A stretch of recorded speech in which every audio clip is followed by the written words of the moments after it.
wrap up the section on the impact of the cuts, I want to call up Ann Pope of the NAACP.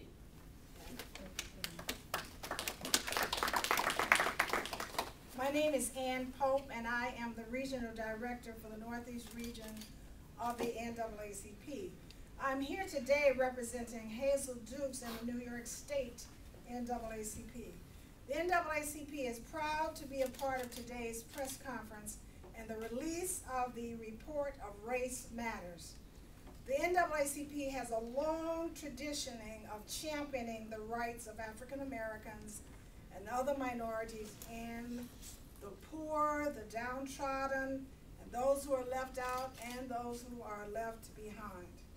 This report points to the fact that our job is not over. In fact, our job is going to be a little harder.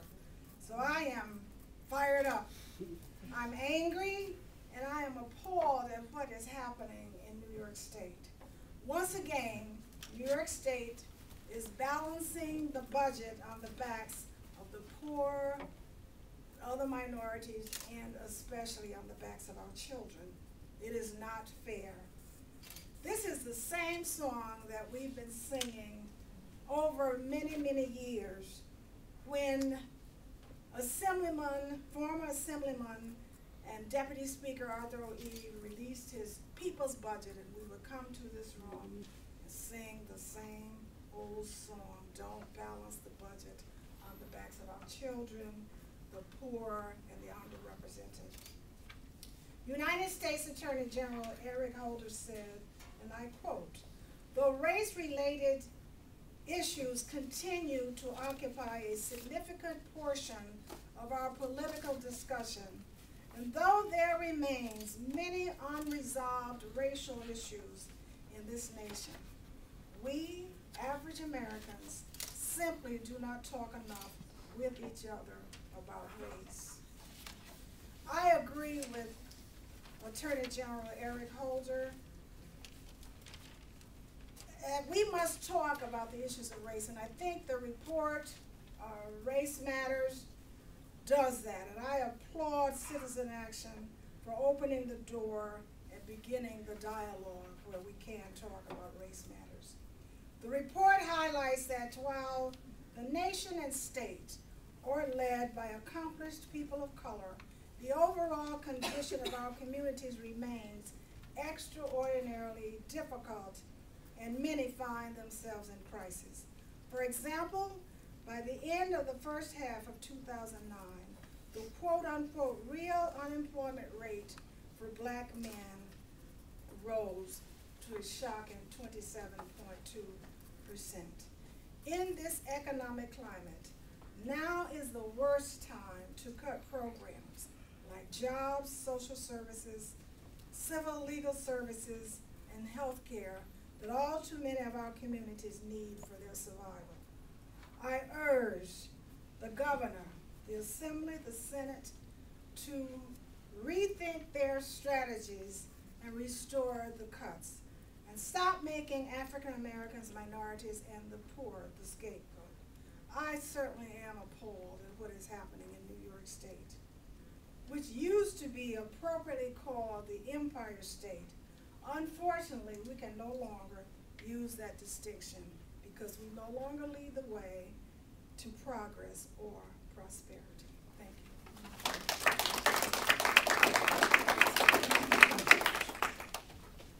Thank you, Ann. And then finally, in terms of cuts overall to youth programs, Anna Shayla Johnson from the Broome County Youth Bureau. Good morning, everyone. As Karen stated, my name is Anna Shayla Johnson. I'm actually the Youth Bureau Director for the City of Binghamton. I am the first Youth Bureau Director for the City of Binghamton, and I came in the beginning of 2007. Over the course of the 3 years that I have been in this position, I have actually seen several cuts from the budget go towards programming that directly affects the young people of not only the City of Binghamton, but across the state of New York. Hearing all the programs and community-based options and things for our young people, you begin to wonder what happens once these budget cuts really take effect. Between the hours of 3 and 6:30 p.m. is the most vulnerable time for any young person within the state or across the country. During that time, 11 and a half to 18-year-olds are put into vulnerable positions to where they can make very uneducated choices.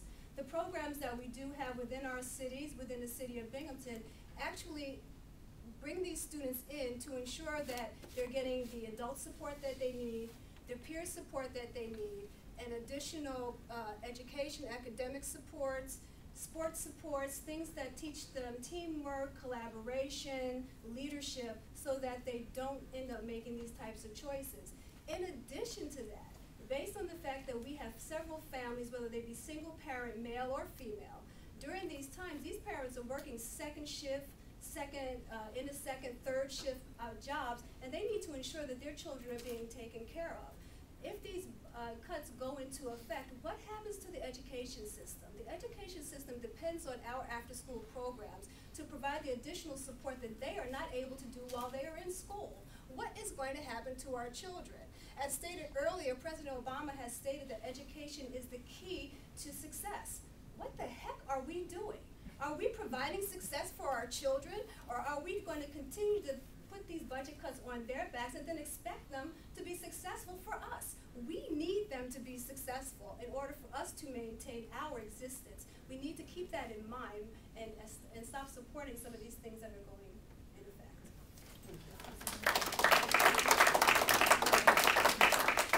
As all of our speakers have explained so eloquently, this budget is a disaster. It's a disaster for New York State. It's a disaster for communities of color. And the last point we want to make here in this press conference before we open it up is that this doesn't have to be. Yes, we're in a serious economic crisis.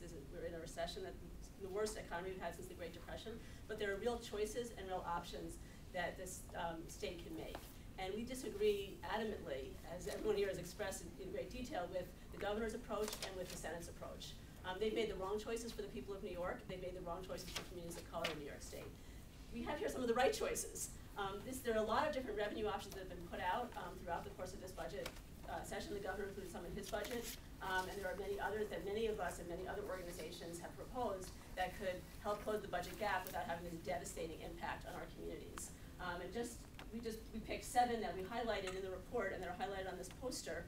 And I want to specifically mention 2 of them because they raise a significant amount of money. And as Ann Pope talked so eloquently about, this is an unfair budget. And in order to make it more fair, as well as closing the gap, we think that people that are being successful in New York's economy right now should be paying their fair share, rather than the burden being on the people who have the least opportunities in this economy.